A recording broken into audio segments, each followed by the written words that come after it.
I got to sign my first contract for Derby because I was 16. So you get like your medical screenings, your heart screening, your height and weight, your blood pressures, you get everything done, your joints, your muscles, the lot. And I remember the heart screening day, we were all having to be in. And one by one, we go into the physio room and they close the door and you get given your echocardiogram, you get given your ECG, and then normally you get told, oh no, everything's fine, on you go.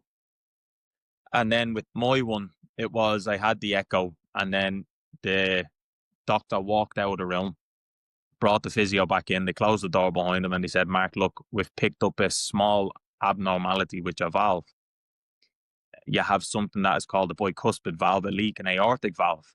Now, he said it's something that's very, very minor. He said people can live with this on a daily basis. He said it more than likely won't hinder your football career. You won't need an operation for another 50, 60 years. So it's something to keep an eye on, but you'll be okay. So I just thought, oh, well, that's fine. So I went back out and started training. And then, as I said, pre-season carried on and we're wearing the heart rate monitors. And normally at the end of each week or at the end of each session, our fitness coach would read out the stats of that day, like your maximum heart rate, your average of your heart rate, to see how hard people were working. So when he got to me, my max heart rate, I think, was 227 and my average was 203. So they looked at that and said, Mark, you're either working really hard, but your heart isn't resting. It's kind of staying at the highest end because the average isn't coming down. So they kind of put two and two together with the heart screen and that to kind of put the information together and send it to a specialist to see, is this normal? So they sent it to a specialist. And with sending it to the specialist, we had a meeting and we sat down and he said, look, these two could be in correlation with each other. But Mark, look, we're going to send you for an MRI scan, but look, it's nothing to worry about. It's precautionary just to see how the heart is functioning with the way the valve is and obviously with training. So again, headed to get the MRI scan. And I'll never forget, like after the MRI scan, this is when it became a little bit more real. That afterwards they said, look, Mark, your valve is leaking. And on a scale of 1 to 10, 1 being nothing, 10 being the most extreme, it's about a 7 or an 8, it's leaking back into your heart. So then that's where we obviously got a little bit more concerned and there was a lot more questions asked. So they sent off that information back to the specialist again. And then the specialist sat down, read everything that he needed to read. He said, Mark, well, look, you're not displaying any symptoms, whereas normally with the symptoms of anything with your heart, it's dizziness, breathlessness, fatigue. Like there's all these different things that come with it.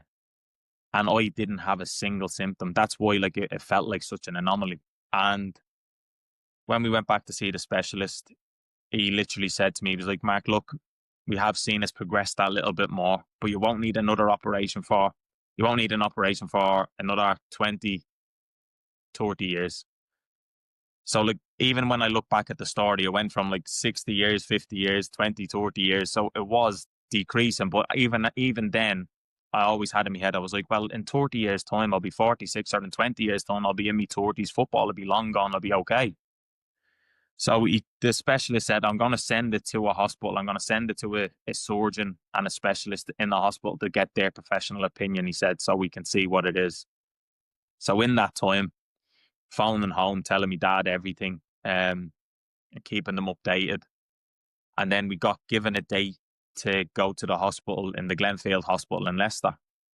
So we ended up going to the hospital. My ma, my dad, and the Derby physio and myself were sitting in this small office, and I'll always remember it that the surgeon came walking in and he sat down in front of us at his desk. He put whatever diary he had down on the desk and he picked up a model heart and he said, Mark, your heart is 3 times the size of what it should be for someone of your age. And if you don't have the operation this year, you're dead. Now, when that got said to me, it almost felt as though you can't be saying this to me. Like, this can't be real. And like the room kind of went quiet. And so he explained what it is. He said, look, you've been a congenital heart defect. He said, you've been given a bicuspid valve. Normally it's 3 cusps to a valve. He said, yours is a bicuspid valve. which means that two of your cusps are working and one of them isn't. Now, when your heart, he said, is pumping to release the blood, the valve that isn't working is leaking blood back in. So your heart is working twice as hard. And he said, with your heart being a muscle, he said, your heart is expanding. And he said, it will get to a point where he said, you might not feel it now, but he said, you'll get more and more fatigued.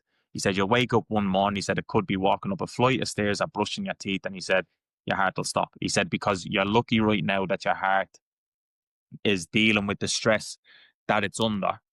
And you're lucky that your heart is dealing with the severity of what it's needing to do that it's under, because you're fit and playing football. You know, he said, with another person, he said they probably wouldn't have this long. So with him explaining all that, I think I always say, being 16 and naive, I asked him the question, can I still play football? And he looked at me and he said, Mark, you'd be lucky to play down the park with your friends. He said, let alone playing professionally anymore. He said, now to get to a professional standard upholds a level of fitness to there. He said, now whether you get back playing, he said, I don't think it will happen. So they basically said I'd never play again. And as we had the conversation, he explained the certain operations that you can have, which one was you can reverse the valves around from the lung valve to the heart valve. And that means later down the line, you get an operation for the lung valve, but it's your own tissues and all this stuff where it'll be okay for your body. Another one was a pigskin valve, which meant if it takes to your body, it's something that potentially gives you the opportunity of getting back into training to see where it might go. Or I can have a metallic valve, which means you're on blood thinners for the rest of your life and you can't play contact sport. So I remember I spoke to him and I literally said the pigskin valve without even thinking, because the one way I looked at it was I made me debut the season before and I wanted to give myself the best opportunity to get back playing. And I got told when I said that he said it's not a guarantee. He said that the pigskin valve will take to your tissues. He said we had a gymnast in, a young girl, similar to the age that I was. And he said she had the operation. He said within 18 months she was back in having the operation again because the valve didn't take to her body. But I also said to him, if this is the best opportunity and that small little glimmer of chance to play football again, I said I want to do it. So he said it might be a year to a maximum of 5 years that you get to play, but you won't know. You'll just have to take it year by year. So I went in, had the operation in the October of 2009 and went home for 3 months. Got back to Derby in the January, and then I got back playing in April time, middle to the end of April. I got back playing the back end of the season for the under-18s, and then I made the first team bench against Cardiff on the last home game of the season. So even for that season to not play any football until the back end of the season was probably one of the most significant seasons that I've ever had. It cemented a lot for me that made me think, well, do you know what? It brought an even bigger love for football and much more of an appreciation for football. And everything that I faced along my career always got based back to that moment of saying, well, if I can get back from this, I can get back from that. And even though it was something that I wouldn't want to wish on anybody to go through, it really gave me a certain mentality that really carried me through my career as a person, as a footballer, as a professional, but just as me as a person. It really added a steeliness to me that, to be honest, I hadn't been faced with much adversity before. So to see how I came back from that, there was going to be nothing that was going to stop me after that.